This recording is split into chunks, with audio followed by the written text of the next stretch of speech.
Selamat pagi jemaat sekalian yang terkasih dalam nama Tuhan kita Yesus Kristus. Salam damai sejahtera bagi Bapak Ibu Saudara sekalian. Biarlah hati kita boleh penuh dengan ucapan syukur kepada Tuhan, pemelihara hidup kita. Inilah hari perhentian yang diizinkan oleh Tuhan untuk kita semua boleh datang beribadah kepadanya. Firman dalam Mazmur 5 ayat 8 berkata demikian.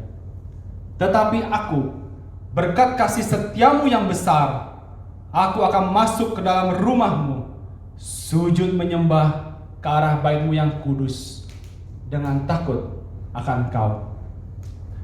Marilah jemaat sekalian, kita menghadap tahta kemuliaan Bapa, sembah sujud kepada Tuhan, menaikkan syukur kita kepada Dia, pemelihara hidup kita.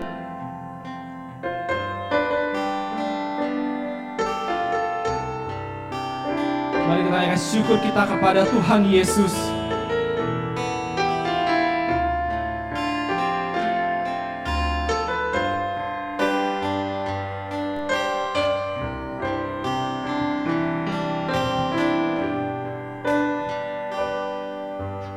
Naikkan syukur padamu Yesus, sembah sujud kepadamu Tuhan, di hadapan tahta kemuliaan-Mu, tinggikan Ku agungkan selamanya.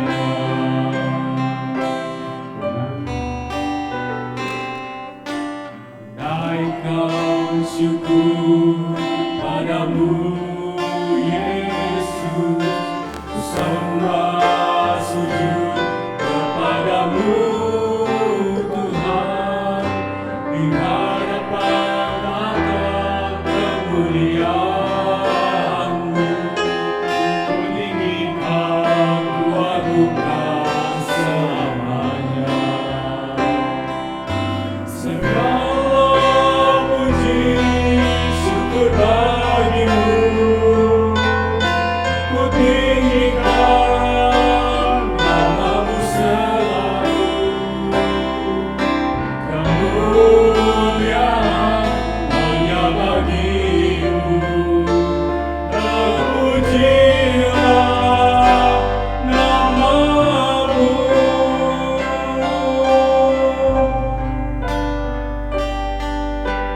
Naikkan syukur padamu Yesus, sembah sujud kepadamu Tuhan, di hadapan tahta kemuliaan-Mu, Ku tinggikan Ku agungkan selamanya. Segala puji syukur bagi-Mu, Ku tinggikan nama-Mu selalu. Kemuliaan hanya bagi-Mu. Terpujilah nama-Mu. Segala puji syukur, segala puji syukur bagi-Mu, Ku tinggikan nama-Mu selalu. Kemuliaan hanya bagi-Mu. Terpujilah nama-Mu. Segala puji syukur, segala puji syukur bagi-Mu, Ku tinggikan nama-Mu selalu. Kemuliaan hanya bagi-Mu. Terpujilah nama-Mu.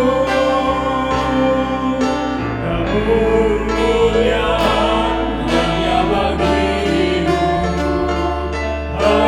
Terpujilah nama-Mu.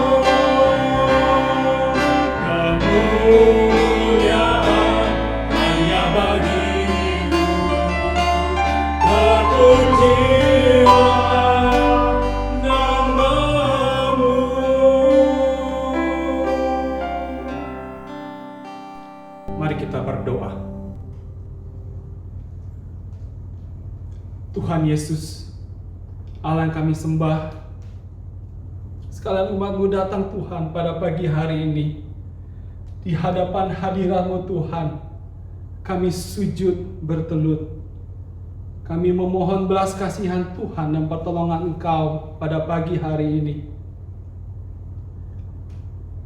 Jika sekiranya Engkau mau Tuhan, bahkan batu-batu pun dapat Engkau buat memuji nama-Mu Tuhan. Biarlah Tuhan pada pagi hari ini umat-Mu datang merendahkan diri, merendahkan hati untuk memuji-muji nama Tuhan. Sebab Engkaulah Allah yang kudus, Allah penebus kami. Sebab Engkaulah Allah kota benteng kami. Segala kemuliaan hanya bagi-Mu ya Tuhan. Biarlah Tuhan pada pagi hari ini umat-Mu datang beribadah. Biarlah Engkau memimpin Tuhan dengan pertolongan kuat kuasa Roh Kudus-Mu, menolong hati kami pribadi lepas pribadi, agar kami boleh sungguh-sungguh mencari Tuhan. Dan kami mau menyerahkan Tuhan jalani ibadah dari awal pertengahan sampai pada akhirnya dalam satu nama yang berkuasa, Tuhan Yesus Kristus. Amin.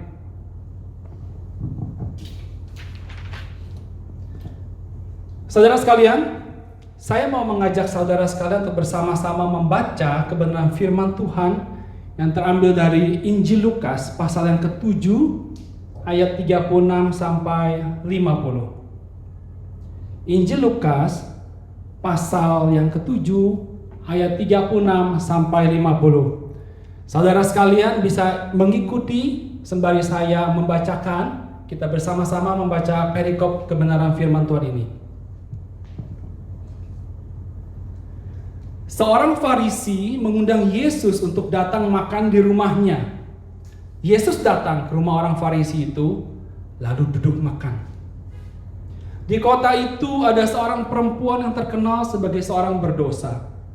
Ketika perempuan itu mendengar bahwa Yesus sedang makan di rumah orang Farisi itu, datanglah ia membawa sebuah buli-buli pualam berisi minyak wangi. Sambil menangis, ia pergi berdiri di belakang Yesus, dekat kakinya. Lalu membasahi kakinya itu dengan air matanya dan menyekanya dengan rambutnya. Kemudian ia mencium kakinya dan meminyakinya dengan minyak wangi itu. Ketika orang Farisi yang mengundang Yesus melihat hal itu, ia berkata dalam hatinya, "Jika ia ini nabi, tentu ia tahu siapakah dan orang apakah perempuan yang menjamahnya ini. Tentu ia tahu bahwa perempuan itu adalah seorang berdosa." Lalu Yesus berkata kepadanya, "Simon, ada yang hendak ku katakan kepadamu." Saud Simon, "Katakanlah guru." Ada dua orang yang berhutang kepada seorang pelepas uang. Yang seorang berhutang 500 dinar, yang lain 50. Karena mereka tidak sanggup membayar, maka ia menghapuskan hutang kedua orang itu. Siapakah di antara mereka yang akan terlebih mengasihi dia? Jawab Simon, "Aku kira dia yang paling banyak dihapuskan hutangnya." Kata Yesus kepadanya, "Betul pendapatmu itu." Dan sambil berpaling kepada perempuan itu, ia berkata kepada Simon, "Engkau lihat perempuan ini? Aku masuk ke rumahmu, namun engkau tidak memberikan aku air untuk membasuh kakiku. Tetapi dia membasahi kakiku dengan air mata dan menyekanya dengan rambutnya. Engkau tidak mencium aku, tetapi sejak aku masuk, ia tiada henti-hentinya mencium kakiku. Engkau tidak meminyaki kepalaku dengan minyak, tetapi dia meminyaki kakiku dengan minyak wangi. Sebab itu aku berkata kepadamu, dosanya yang banyak itu telah diampuni, sebab ia telah banyak berbuat kasih. Tetapi orang yang sedikit diampuni, sedikit juga ia berbuat kasih." Lalu ia berkata kepada perempuanmu itu, dosamu telah diampuni. Dan mereka yang duduk makan bersama dia berpikir dalam hati mereka, siapakah ia ini, sehingga ia dapat mengampuni dosa? Tetapi Yesus berkata kepada perempuan itu, imanmu telah menyelamatkan engkau. Pergilah dengan selamat. Demikian jauh saudara sekalian pembacaan kebenaran firman Tuhan pada pagi hari ini. Saudara sekalian, bukankah perempuan berdosa yang diceritakan di dalam kisah Alkitab ini adalah sama seperti engkau dan aku? Banyak orang berkata kepada perempuan itu, nyala engkau. Tetapi Yesus datang. Dia membuka tangannya dan disalib bagi kau dan aku. Mari saudara sekalian, kita datang kepada Tuhan dengan hati yang hancur.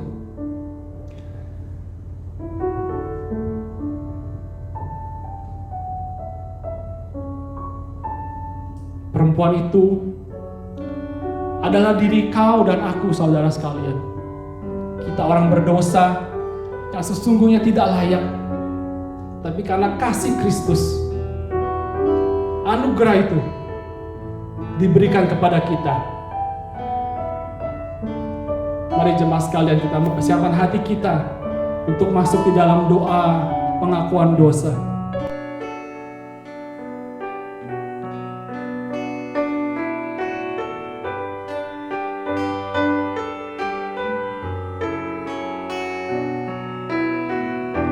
Kau Allah yang setia. Terima kasih Yesus.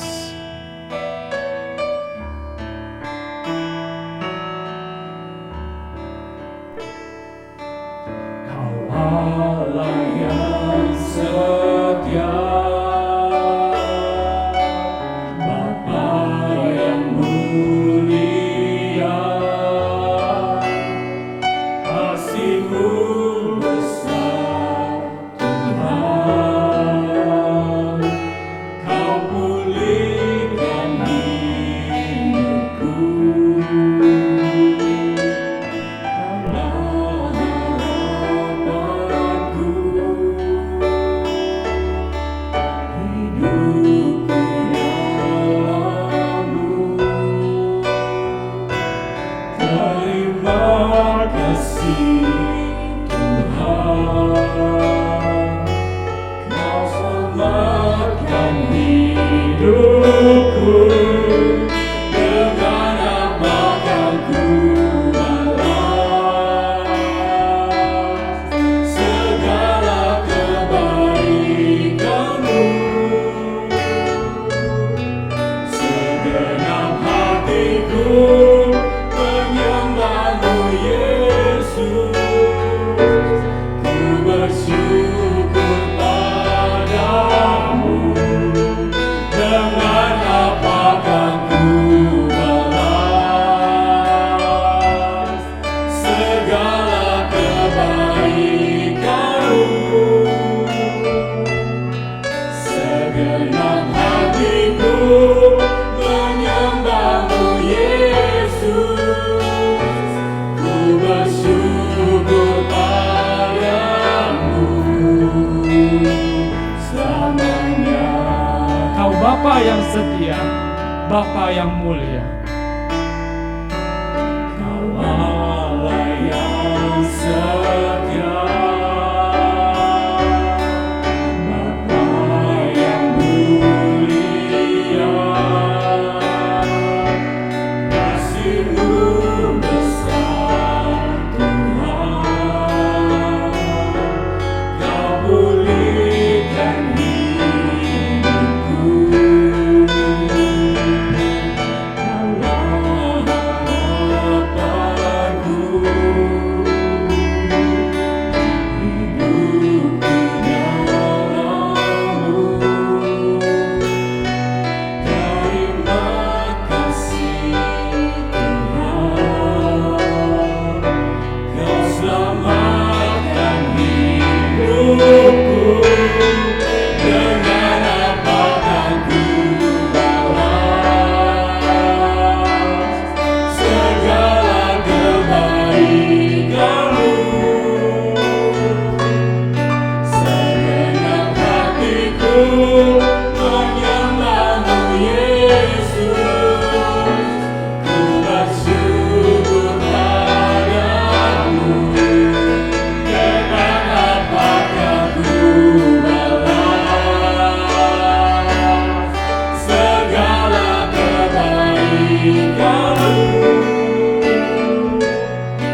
sekalian, engkau dan aku tidaklah lebih baik dari perempuan yang dalam cerita Lukas tersebut.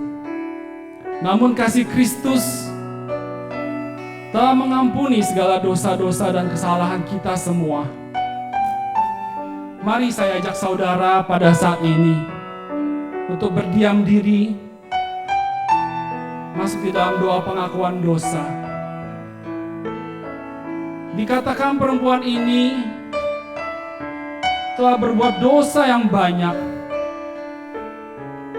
Kita sama, saudara sekalian. Dosa itu sekecil apapun Tuhan tahu. Inilah saat yang Tuhan izinkan bagi kita semua untuk duduk datang diam di hadapan kaki Tuhan, mengakui segala dosa dan kesalahan kita. Mari saudara sekalian, kita mengambil saat teduh pribadi.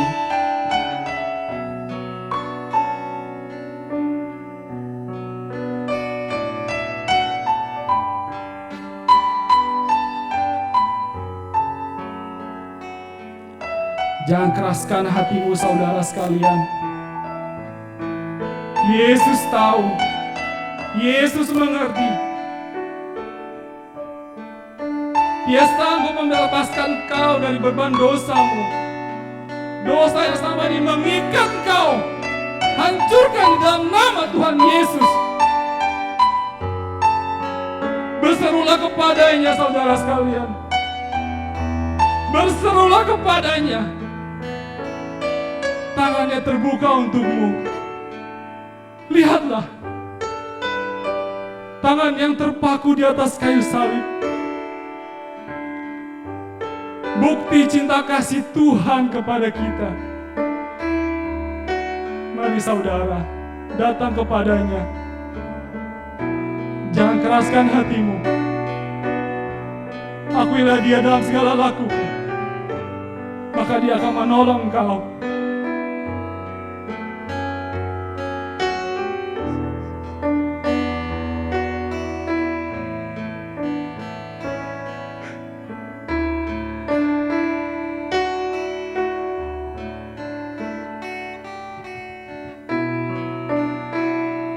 Terima kasih Roh Kudus. Terima kasih Roh Kudus. Terima kasih Bapa. Terima kasih. Kasih-Mu besar. Dengan apakah ku balas segala kebaikan-Mu?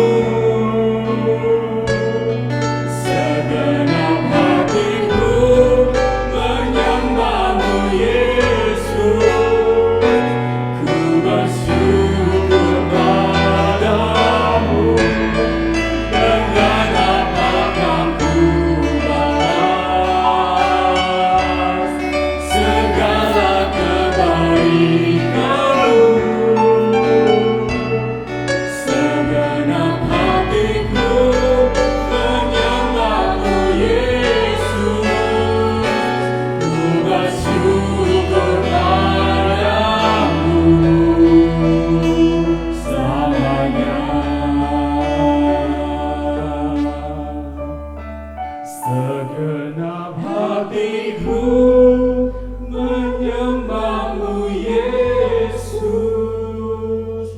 ku bersyukur padamu selamanya. Terima kasih Bapa, untuk waktu ini Tuhan izinkan bagi kami datang di hadapan tahta yang maha kudus. Dengan darah Kristus yang telah tercurah di atas kayu salib, Kau membasuh kami. Seburuk apapun itu Tuhan, Engkau kiranya berkenan mengampuni dan menolong kami Tuhan, untuk terus hidup dalam anugerah keselamatan ini. Di dalam nama Tuhan Yesus kami berdoa. Amin.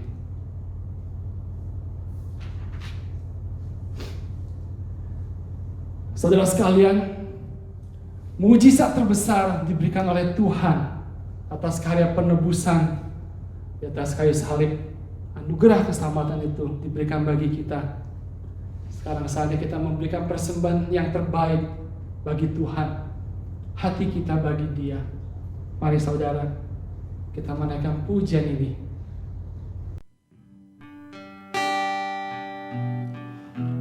Mari kita bawa persembahan kita.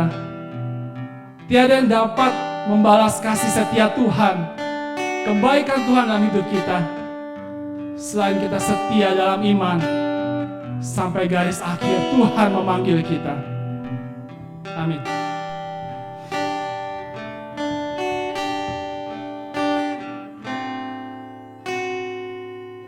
Ku bawa kepadamu, oh Tuhan, persembahanku ini. Ku ingin Engkau menerima bersyukurku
melalui sekalian.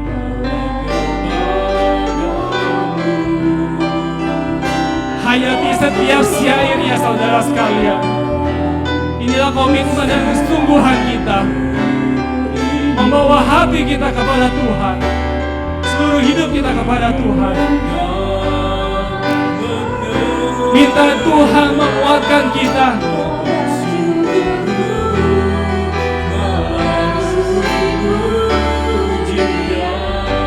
Takkan pernah ku bawa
kami terbuka apa adanya di hadapan-Mu.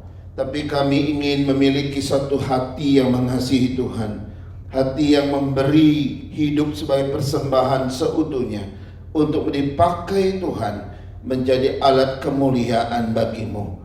Tuhan, di tengah-tengah situasi yang kami hadapi, mungkin banyak orang melupakan Engkau, banyak orang yang sedang berdiri jauh dari hadapan-Mu. Tapi kami umat ketebusan-Mu hari ini berdiri di hadirat Tuhan, hendak mempersembahkan tubuh, roh, dan jiwa kami. Pakailah kami menjadi alat berkat di tangan Tuhan di tengah-tengah kegelapan dunia. Dan Tuhan juga boleh meneguhkan setiap kesaksian, sehingga setiap umat Tuhan boleh berkata-kata, boleh bertingkah laku yang mencerminkan keadaan iman dan juga kepercayaan akan Tuhan. Terus berbicara kepada kami, bentuk kami seperti yang Kau inginkan, sehingga kami boleh menjadi garam dan terang bagi dunia ini. Terima kasih Tuhan, kami menyerahkan hati kami, hidup kami, untuk Kau isi dengan kebenaran firman-Mu. Biarlah Engkau berbicara secara bebas melalui Roh Kudus-Mu, sehingga setiap kami boleh dibentuk bagi kemuliaan-Mu. Dalam nama Yesus kami berdoa dan menyambut firman Tuhan. Amin. Amin.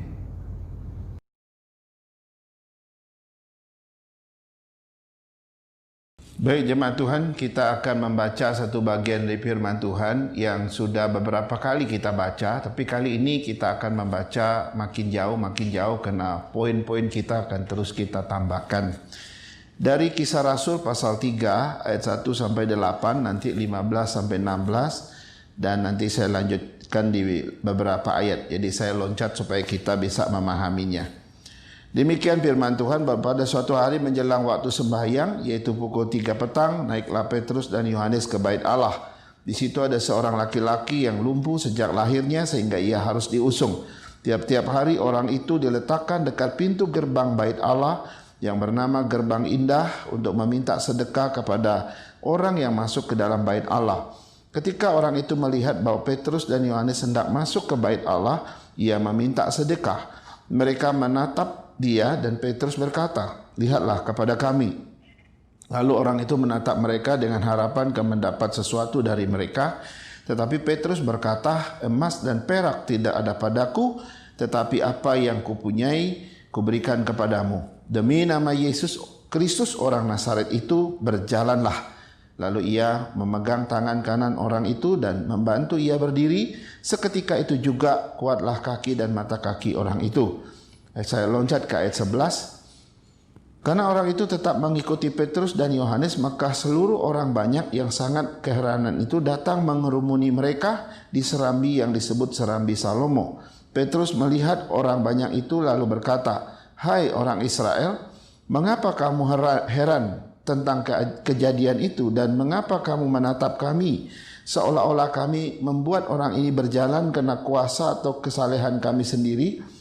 Demikianlah ia, pemimpin kepada hidup, telah kamu bunuh, tetapi Allah telah membangkitkan dia dari antara orang mati, dan tentang hal ini itu kami menjadi saksi." Ini ayat 16. Dan karena kepercayaan dalam nama Yesus, maka nama itu telah menguatkan orang yang kamu lihat dan kamu kenal ini, dan kepercayaan itu telah memberi kesembuhan kepada orang ini di depan kamu semua.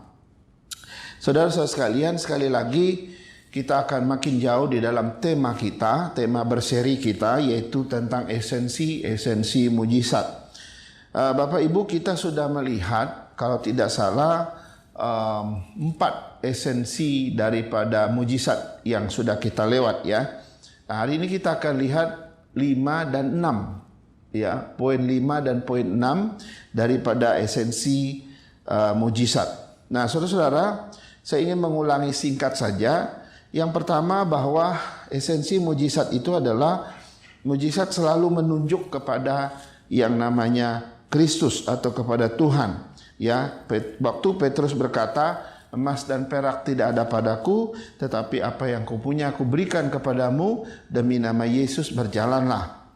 Saudara-saudara, walaupun dalam ayat ini Yesus menghasilkan mujizat, Tetapi sebenarnya tujuan akhir daripada sebuah mujizat bukanlah mujizat itu sendiri, melainkan Tuhan Yesus. Mujizat tidak pernah menunjuk kepada dirinya sendiri, dan mujizat tidak pernah lebih penting daripada tujuan daripada mujizat itu, yaitu Tuhan Yesus. Mujizat itu hanyalah sebatas tanda yang menunjuk bahwa Yesus itu Tuhan. Jadi mujizat mestinya berfungsi membawa orang tambah mengenal Tuhan. Mujizat mestinya berfungsi membawa orang tambah dekat dengan Tuhan, membawa orang tambah mencintai dan mengasihi Tuhan. Mestinya mujizat membawa orang makin percaya, makin beriman pada Kristus. Itu mestinya mujizat.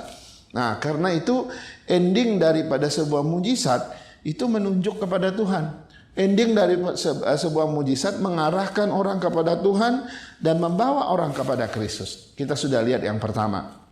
Karena yang kedua, mujizat itu juga selalu menunjuk kepada kondisi manusia yang sebenarnya. Saudara, kisah orang lumpuh ini sebetulnya simbolik tentang keadaan manusia yang sesungguhnya. Gambaran tentang kondisi manusia yang sebenarnya. Ya, ini ada simbolik tentang manusia yang sebenarnya atau keadaan dan kondisi kita yang sebenarnya. Nah, kisah orang lumpuh ini paling tidak menggambarkan dua hal atau tiga hal kepada kita. Yang pertama itu menggambarkan kelumpuhan kita secara rohani sebenarnya. Bahwa kelumpuhan terbesar manusia bukanlah kelumpuhan secara fisik, tetapi kelumpuhan terbesar manusia adalah kelumpuhan secara rohani, saudara. Dan kelumpuhan secara rohani jauh lebih mengerikan daripada kelumpuhan secara fisik. Yang kedua, ini juga menjadi gambaran atau simbolik bagi kebutuhan terbesar rohani kita. Bahwa kebutuhan terbesar manusia bukanlah kebutuhan jasmani. Ya, kebutuhan terbesar manusia bukan masalah makanan, bukan masalah minuman, bukan masalah harta kekayaan, bukan masalah uang, bukan masalah jabatan, pangkat, kedudukan, bukan juga masalah popularitas. Tetapi kebutuhan terbesar daripada manusia adalah kita membutuhkan Yesus Kristus orang Nazaret itu. Ya, Tuhan Yesus berkata, "Akulah roti hidup, barang siapa datang kepadaku, ia tidak akan lapar lagi, dan barang siapa percaya kepadaku, ia tidak akan haus lagi." Saudara, luar biasa. Di sini kita melihat bahwa Yesus ya bukan hanya kebutuhan terbesar kita, tapi Yesus adalah kebutuhan mendasar kita, yaitu basic need kita. Ya, Yesus adalah kebutuhan terbesarmu, Yesus juga adalah kebutuhan dasarmu. Yang ketiga, mujizat itu selalu bersifat substitusi ya, atau menggantikan.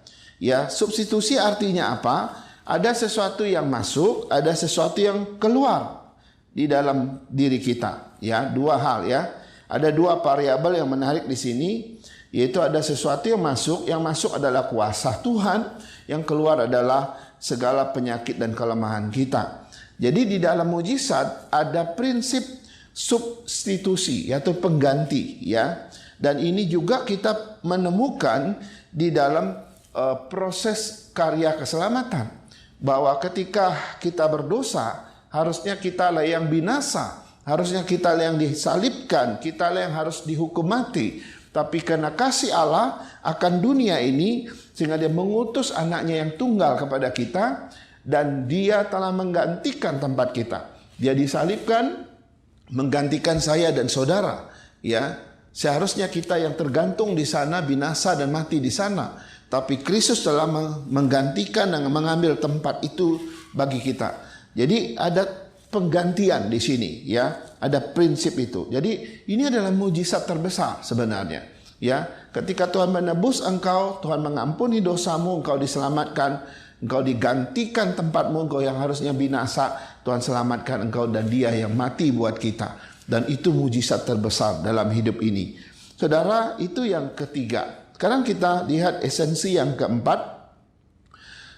Mujizat sering berkaitan dengan iman kepada Kristus, tetapi tidak semua orang memperoleh iman yang menyelamatkan melalui mujizat. Ini penting, ya. Mujizat betul itu berkaitan dengan iman kepada Tuhan. Tapi tidak semua orang memiliki iman yang menyelamatkan ketika dia mengalami mujizat. Ya, ini penting. Kenapa? Karena di dalam sebuah mujizat, rata-rata itu berkaitan dengan iman. Ya, ada yang punya iman sebelum mujizat terjadi, ada yang punya iman sesudah mujizat terjadi. Kita sudah lihat ya di dalam contoh itu, di dalam pengemis yang lumpuh ini, ketika dia mengalami mujizat Tuhan, barulah imannya muncul kepada Tuhan. Dia orang Yahudi yang gak percaya Tuhan, tapi ketika dia disembuhkan, baru dia percaya memuji Allah. Tapi kisah yang lain ketika dengan perempuan yang pendarahan 12 tahun, ya, imannya ada sebelum mujizat itu terjadi. Dia berkata dalam hatinya, asalkan aku bisa memegang jubah Yesus, maka aku akan disembuhkan. Saudara, waktu dia memegang jubah itu dan dia disembuhkan. Dan waktu itu Tuhan berkata, hai perempuan, engkau telah diselamatkan oleh imanmu. Artinya, iman sudah muncul sebelum mujizat. Nah, tetapi ada satu hal yang menarik, bahwa walaupun mujizat itu sering berkaitan dengan iman seseorang, ya, tapi tidak semua orang yang mengalami mujizat atau yang bisa melakukan mujizat itu dikenal oleh Tuhan, ya. Tidak semua orang yang mengalami mujizat atau yang melakukan mujizat diterima oleh Tuhan, tidak. Tidak semua orang yang mengalami mujizat dan melakukan mujizat diselamatkan oleh Tuhan. Dari mana kita tahu? Dari Matius 7 ayat 21 sampai 23 mengatakan begini. Bukan setiap orang yang berseru kepadaku Tuhan, Tuhan akan masuk ke dalam kerajaan surga, melainkan dia yang melakukan kehendak Bapakku di surga.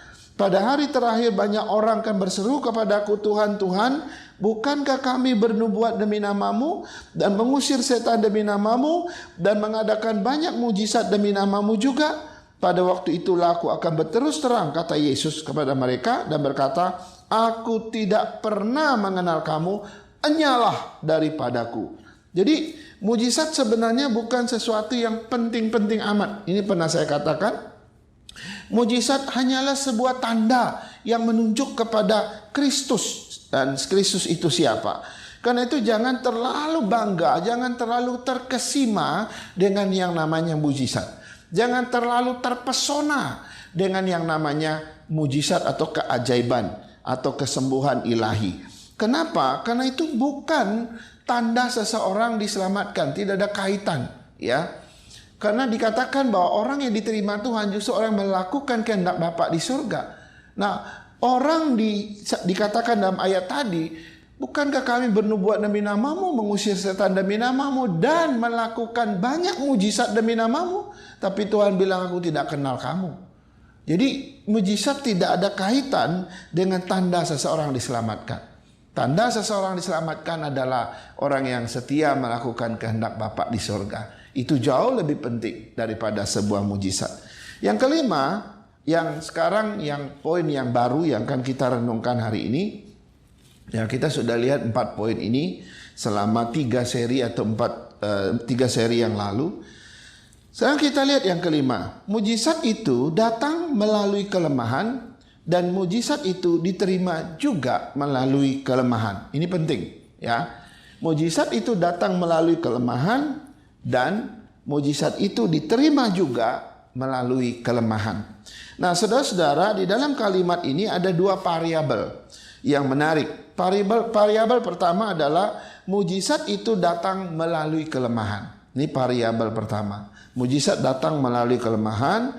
Yang kedua, mujizat itu diterima melalui kelemahan. Ini 2 variabel yang berbeda. Nah, saudara, pertanyaannya adalah penjelasan dari variabel ini apa?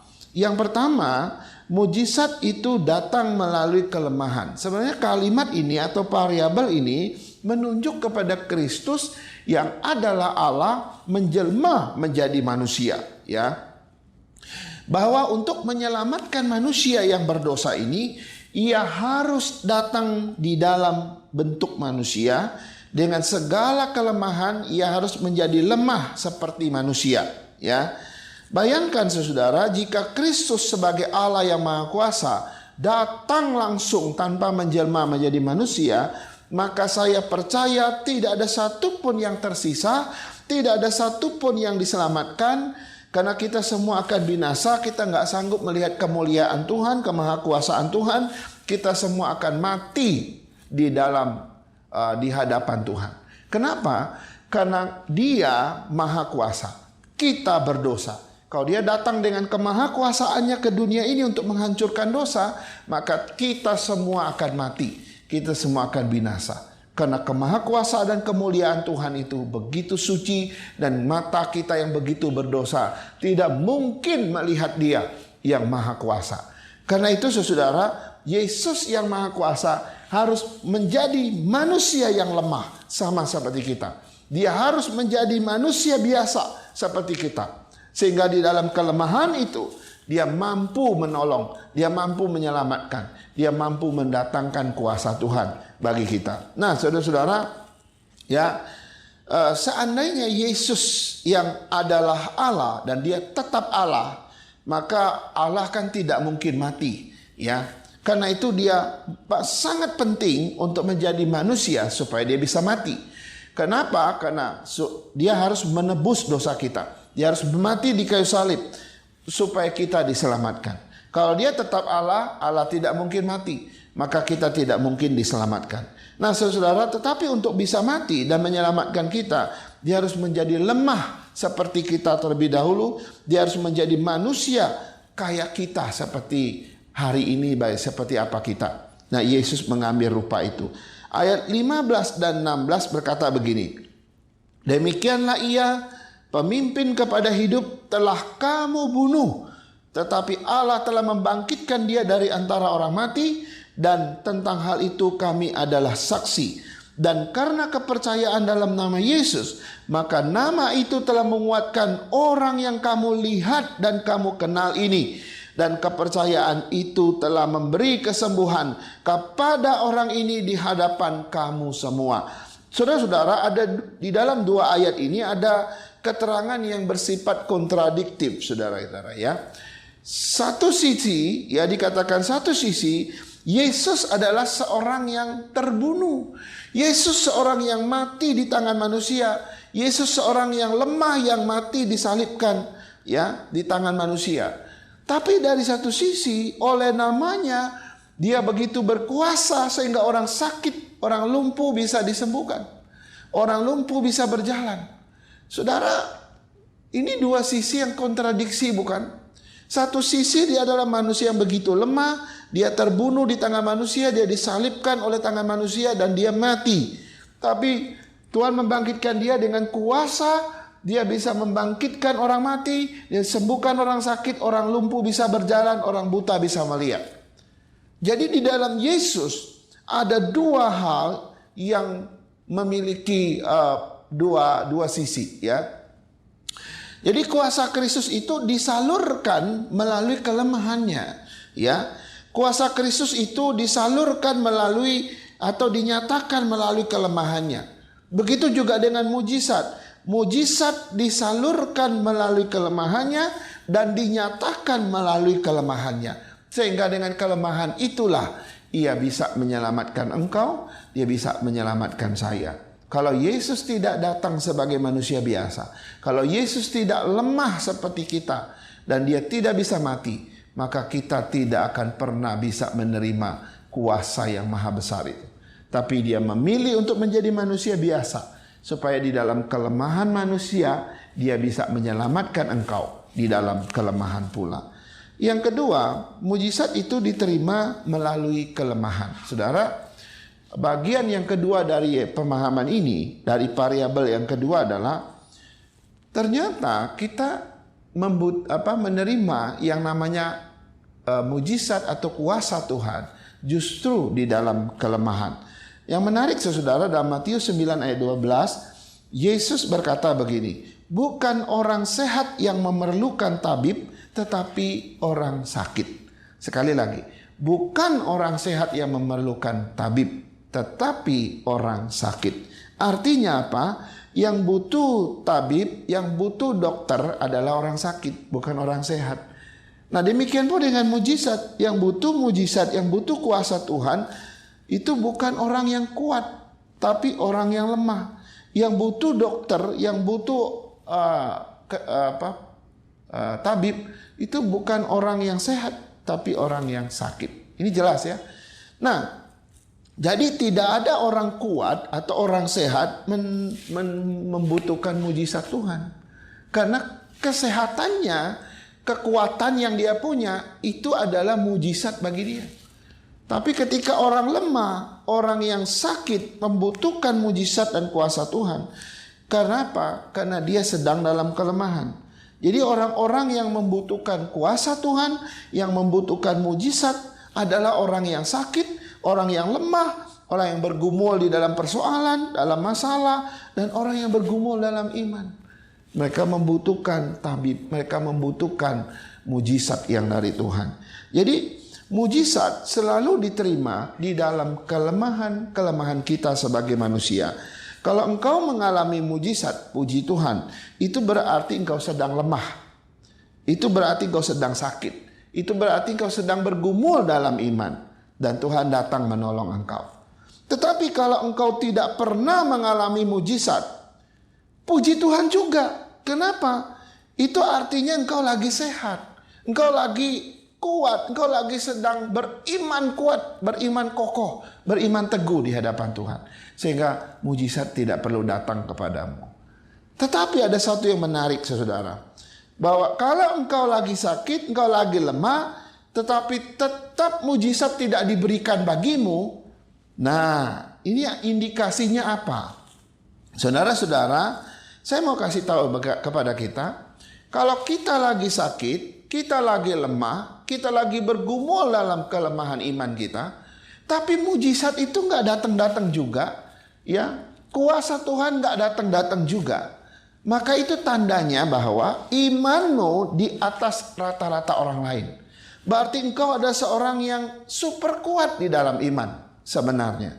Contohnya, ya, ketika Paulus menulis di dalam 2 Korintus 12 ayat 19, ya, Tuhan berkata kepada Paulus begini, "Cukuplah kasih karuniaku bagimu, sebab justru dalam kelemahanlah kuasaku menjadi sempurna." Itu sebabnya Paulus berkata, "Sebab itu aku terlebih suka bermegah atas kelemahanku, supaya kuasa Kristus turun menaungi aku." Jadi orang Kristen bisa lemah, bisa. Orang Kristen bisa sakit, bisa. Tapi orang Kristen bisa sembuh, bisa. Orang Kristen tidak bisa sembuh, juga bisa tidak sembuh. Kenapa? Mau kita sembuh, puji Tuhan. Mau kita tidak sembuh, puji Tuhan. Kita akan seperti Paulus. Ketika aku dalam kelemahan, kuasa Kristus akan menaungi aku. Maka dia katakan, aku justru bermegah di dalam kelemahan, karena justru dalam kelemahan, kuasa Kristus menjadi sempurna atasku. Saudara, saya tidak tahu kita mau pilih yang mana. Apakah kita pilih orang yang sehat, orang yang kuat setiap hari sehingga kita nggak butuh mujizat? Atau kita yang lemah, kita yang sakit, kita bergumul dalam iman sehingga setiap saat mujizat perlu datang kepada kita? Atau kelemahan kita, sakit kita tidak pernah disembuhkan, mujizat tidak pernah datang dan kita nggak pernah mengalami keajaiban-keajaiban dari Tuhan? Tetapi justru di dalam kelemahan itu kuasa Tuhan menjadi sempurna, kuasa Kristus datang menaungi kita. Saudara, bagi orang Kristen, apa saja pilihannya, kita oke kok. Ya, mau kita sembuh karena mujizat, puji Tuhan. Mau tidak sembuh pun karena tidak ada mujizat, juga puji Tuhan. Sebab dalam kelemahan itu, kuasa Kristus justru disempurnakan atas kita. Saudara-saudara, jadi mujizat itu tidak selalu datang kepada orang yang kuat. Mujizat datang di dalam kelemahan. Kenapa? Karena mujizat diterima melalui kelemahan-kelemahan kita. Saudara, ini yang kelima. Sekarang kita lihat yang terakhir untuk hari ini. Bahwa mujizat itu bukan untuk tontonan, ya. Ini penting, ya. Dalam ayat 11 dan 12 berkata begini. Ya, mujizat bukan untuk tontonan, ayat 11 dan 12. Karena orang itu tetap mengikuti Petrus dan Yohanes, maka seluruh orang banyak yang sangat keheranan itu datang mengerumuni mereka di serambi yang disebut serambi Salomo. Petrus melihat orang banyak itu lalu berkata, "Hai orang Israel, mengapa kamu heran tentang kejadian itu? Dan mengapa kamu menatap kami seolah-olah kami membuat orang ini berjalan dan karena kuasa atau kesalehan kami sendiri. Saudara-saudara, orang tiba-tiba mengerumuni mereka karena melihat si lumpuh itu sudah berjalan dan sembuh. Dan Petrus menegur mereka, mengapa kamu heran? Ya, seolah-olah itu karena kami, bukan. Ya, dia menjelaskan begitu ya. Nah, Yesus tidak pernah mempertontonkan yang namanya mujizat-mujizat yang ia lakukan. Ya, contohnya misalnya di dalam Matius 8 ayat 4, Yesus menyembuhkan seorang yang sakit kusta.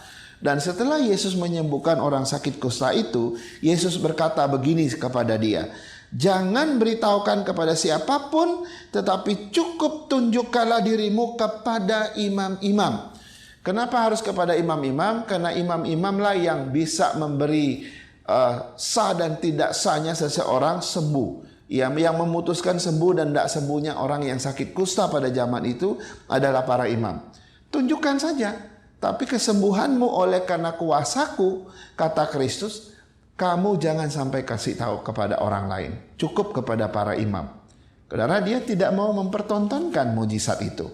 Yang kedua, dalam Matius 9 ayat 30, Yesus menyebutkan Yesus menyembuhkan 2 orang buta, ya. Dia menyembuhkan 2 orang buta sekaligus yang mengikuti dia waktu itu. Tapi setelah dia menyembuhkan 2 orang buta ini, Yesus berkata begini kepada mereka, jagalah supaya jangan seorang pun mengetahui hal ini. Saudara-saudara, jadi mujizat bukan untuk performance, ya. Mujizat bukan untuk pertunjukan, bukan untuk dipertontonkan, bukan untuk show, ya. Dalam perjanjian baru itu ada 3 kali Yesus diminta untuk melakukan mujizat, tapi Yesus tidak mau. Pertama, yaitu ketika iblis meminta Yesus mengubah batu jadi roti. Ya, kita udah tahu pencobaan di padang gurun itu. Iblis berkata begini kepada Yesus, jika engkau anak Allah, jadikanlah batu ini jadi roti. Dan yang kedua dia tanya, jika engkau anak Allah, jatuhkanlah dirimu ke bawah. Sebab ada tertulis tentang engkau, malaikat akan menatang engkau. Saudara, Yesus tidak mau melakukannya atas permintaan iblis. Bisa saja dia lakukan. Bagi Yesus perkara mudah, jadikan batu jadi roti di tengah-tengah kelaparan itu. Yesus juga tidak masalah terjun dari ketinggian berapapun. Sebab dia tahu malaikat Tuhan berkuasa untuk menyelamatkan dia. Tapi Yesus tidak mau lakukan mujizat itu. Karena mujizat bukan untuk dipertontonkan. Mujizat bukan untuk dijadikan pertunjukan. Bukan. Ya. Yang kedua, para pemimpin agama ketika Yesus disalibkan, para pemimpin agama itu berkata begini, jika engkau anak Allah, turunlah dari salib itu, maka kami akan percaya kepadamu. Saudara, sekali lagi, Yesus kalau mau turun dari salib ketika dia disalibkan, itu perkara mudah bagi dia. Itu mujizat terlalu kecil bagi dia. Ya, dia bisa turun tanpa sakit, dia bisa turun dengan caranya. Kita nggak akan bisa menahan dia di kayu salib kalau dia mau pakai kuasanya. Tapi sekali lagi dia tidak mau menunjukkan mujizat itu sebagai sesuatu yang dipertontonkan. Bukan, dia tidak mau lakukan. Kemudian terakhir ketika di hadapan Herodes pada waktu dia didakwah. Dan Herodes senang sekali ketemu sama dia karena waktu mereka bawa dia di hadapan dia, Herodes ingin mau melihat dia melakukan sebuah tanda. Dan dia katanya engkau bisa buat tanda, kau bisa buat mujizat, keajaiban, silakan kau buat di depan mata saya. Yesus pun tidak melakukannya. Nah, saudara-saudara sekalian, jadi mujizat bukan sesuatu untuk dipertontonkan. Ini dari Tuhan, ya. Ya beda kalau yang dari iblis, ya. Itu sesuatu yang suka dipertontonkan. Tapi hari ini Bapak Ibu, banyak hamba-hamba Tuhan di dunia ini yang sedang mempertontonkan yang namanya mujizat Tuhan.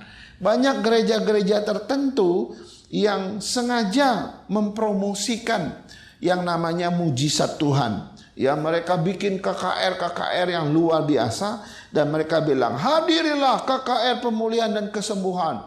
Ya, apapun sakitmu tidak ada yang mustahil bagi Tuhan, kau pasti disembuhkan. Wah, saudara, waktu orang melihat, membaca pamflet-pamflet itu, mereka melihat poster-poster itu, seolah-olah kalau hadir itu pasti mengalami yang namanya mujizat. Ya, dipromosikan, dipertontonkan kalau ada, bahkan disuting untuk didokumentasikan, saudara-saudara. Ya, lalu tidak hanya itu, mereka berkata mujizat itu nyata, mujizat itu masih ada. Ya, datanglah dalam ibadah dan nikmatilah mujizat Tuhan. Waduh, saudara-saudara, waktu kita mendengar promosi atau seruan-seruan seperti ini, waduh, saudara-saudara, kita sudah tidak seperti masa Kristus. Ketika Kristus melakukan sebuah mujizat, memang ada kalanya di depan banyak orang, tapi itu bukan tujuan dia mempromosikan, mempertontonkan kuasanya kepada orang lain, ya. Dan waktu orang mempertontonkan, mempromosikan yang namanya mujizat-mujizat ini, akhirnya banyak orang datang berduyun-duyun di dalam ibadah itu, ibadah kesembuhan. Mereka melihat atau mereka datang dengan tujuan mencari mujizat, mencari kesembuhan, mencari kelancaran dalam usaha, dan mencari segala sesuatu yang bisa memberkati mereka. Ya, saya pernah dapat diskusi dengan satu jemaat kita. Dia pernah berkata begini, dia tanya temannya, katanya, kenapa kamu ke gereja? Ya, saya ke gereja supaya cepat kaya. Waktu dia datang ke gereja, ada janji-janji tentang kekayaan. Wah, dia datang ke situ untuk cari kekayaan, untuk cari mujizat tentang kekayaan. Jadi kalau sudah seperti ini, maka sesungguhnya yang diberitakan, yang dipertontonkan adalah mujizat. Bukan lagi tentang Tuhan Yesus. Bukan lagi tentang kuasa Allah. Bukan lagi tentang siapa Kristus. Saudara-saudara, mari kita lihat bagian-bagian ini yang begitu penting. Ya, mujizat dilakukan bukan untuk dipertontonkan, bukan untuk dipertunjukkan, tapi mujizat untuk menyatakan siapa Kristus yang sesungguhnya. Kiranya Tuhan memberkati kita, Tuhan akan menolong kita, dan minggu depan kita akan lihat seri yang terakhir dari esensi daripada mujizat ini. Mari kita berdoa. Kami datang kepadamu ya Tuhan, kami bersyukur karena Tuhan boleh menyatakan isi hatimu kepada kami. Hari ini kami boleh melihat bahwa sesungguhnya mujizat itu datangnya dari kelemahan dan diterima juga melalui kelemahan. Karena itu Tuhan, kami bersyukur tidak saja pada saat kami mengalami mujizat, tapi kami juga bersyukur tatkala kami dalam segala kelemahan dan mujizat itu tak kunjung datang. Tapi kami tahu di tengah-tengah kelemahan itu kuasa Tuhan disempurnakan. Tuhan, kami juga bersyukur karena mujizat-mujizat yang kami alami tidak perlu kami pertontonkan bagi orang lain.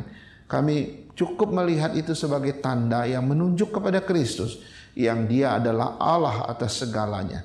Karena itu Tuhan, berkatilah kami. Kami datang bukan mencari mujizat-Mu, kami datang untuk mencari pribadi-Mu. Kami datang bukan untuk mencari kesembuhan, kekayaan, dan kelancaran, tapi kami datang untuk mencari kehendak-Mu, mencari firman-Mu, di mana kami boleh menjadi bagian daripada pekerjaan-Mu. Berkatilah setiap jemaat-Mu dimanapun berada, biar kami terus semakin jauh hidup bersama Tuhan, dan dengan motivasi yang benar mengutamakan Tuhan di atas segala mujizat sekalipun. Ini doa dan syukur kami. Kami akhiri doa kami dan syukur atas firman-Mu di dalam nama Tuhan Yesus, Tuhan dan Juru Selamat kami yang hidup. Haleluya. Amin. Amin. Saudara sekalian, sekaranglah saatnya kita semua menjadi garam dan terang dunia, mengabarkan berita Injil keselamatan kepada mereka yang masih terhilang dan yang hidup dalam gelap. Mari kita memohon pertolongan Roh Kudus agar kita dimampukan dan dipakai sebagai alat untuk menyatakan kemuliaan Bapa di surga. Mari kita harus membawa berita ini.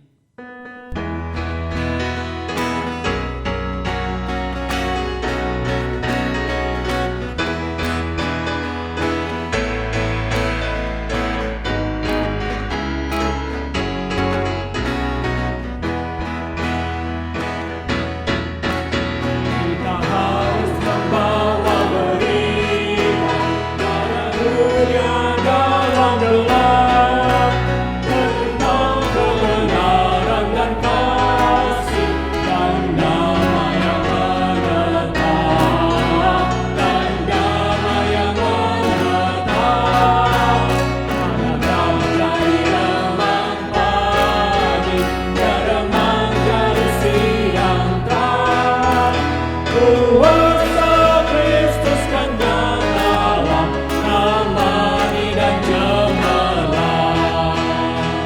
kedua. Kita harus menyanyikan Dia, melembutkan hati keras, supaya senjata iblis kemudian segala lepas, dan segala lepas, karena kau jadi remang pagi, remang jadi siang kan. Kuasa Kristus yang nyata, temani dan cemerlang. Musik interlude.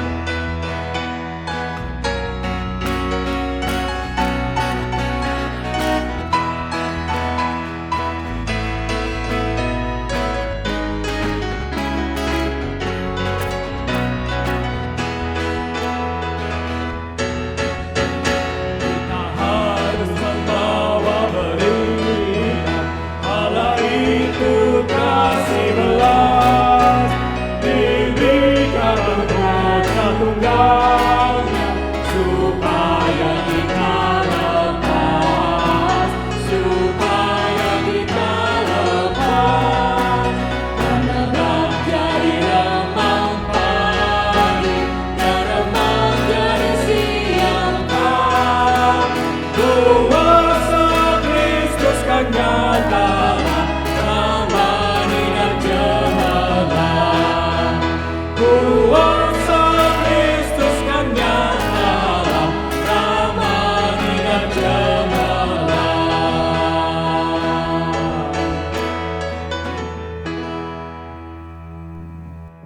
Jemaat Tuhan yang Tuhan Yesus kasihi, marilah kita mengakhiri ibadah kita. Kita naikkan pujian doksologi.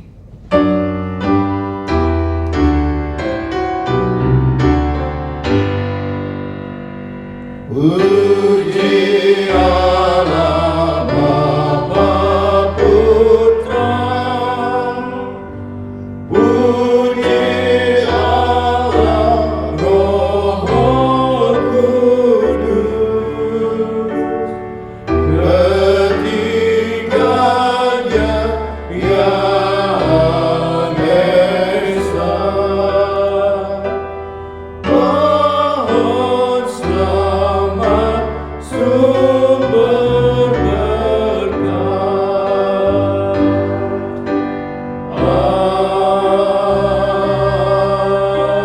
Amin. Jemaat Tuhan yang Tuhan Yesus kasihi, marilah kita kembali ke tempat kita masing-masing. Kita pulang sebagai orang-orang yang hidup di dalam mujizat Tuhan, di mana kuasa Allah akan senantiasa menyertai kita, dan terimalah berkat-Nya.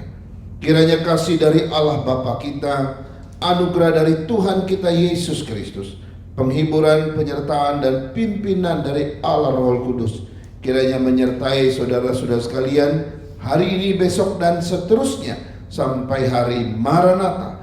Tuhan Yesus datang menjemput kita saleh-salehnya. Amin. Amin.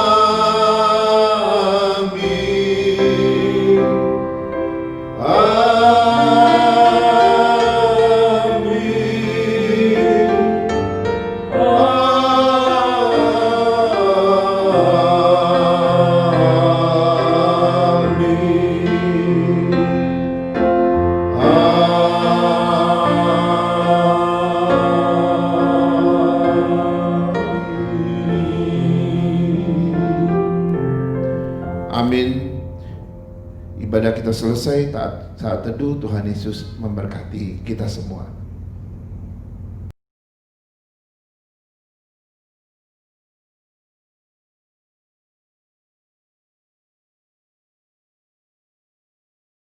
Baik Bapak Ibu Saudara sekalian, izinkan saya menyampaikan beberapa warta gereja untuk kita hari ini.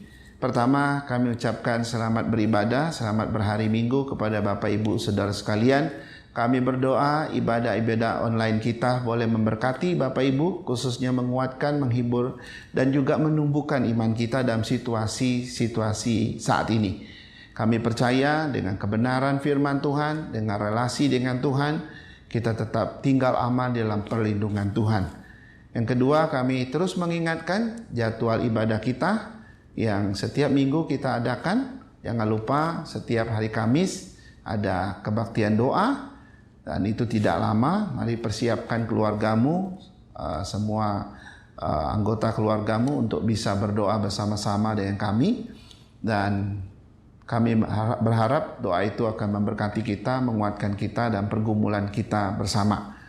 Dan bagi Bapak Ibu yang ada pergumulan khusus yang ingin didoakan secara khusus, secara pribadi oleh Gembala Sidang, Bapak Ibu boleh menuliskannya dalam form doa yang sudah dibuat oleh diaken kita. Kemudian jangan lupa untuk remaja kita yang masih sedikit, jam 5.30 setiap hari Sabtu itu ada persekutuan dan Bible study untuk anak remaja kita. Mereka ada 5 orang. Dan kebetulan saya adalah pembinanya. Kami harap supaya mereka bertumbuh dalam firman, bertumbuh dalam Tuhan. Dan Bapak Ibu yang punya anak-anak remaja ini boleh mendorong mereka untuk setia dalam persekutuan mereka. Khusus anak muda kita, jangan lupa setiap malam minggu, itu pukul 19.00 ya. Baik yang ada di Jakarta, yang ada di daerah, jangan lupa lewat persekutuan Google Meet yang kita sudah selalu lakukan, dan di sana selalu ada diskusi, selalu ada topik-topik yang membuat kita bisa memahami firman tambah dalam dan tambah membuat kita mengenal siapa Tuhan.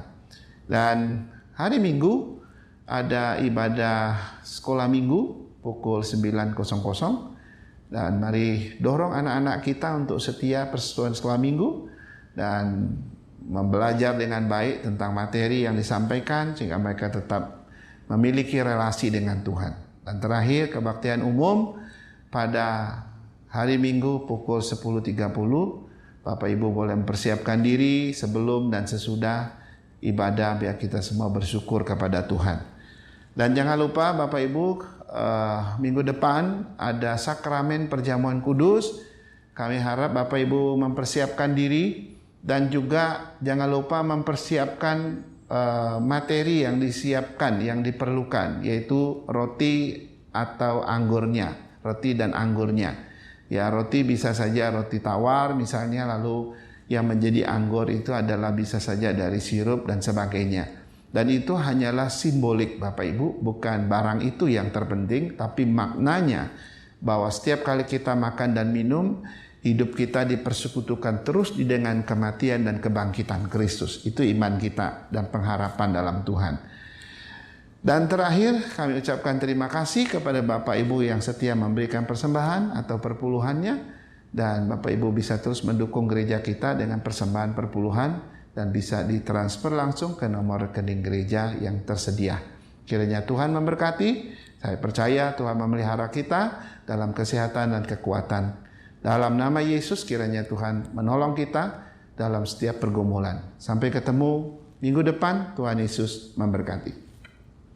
Diberikan Putra Tunggal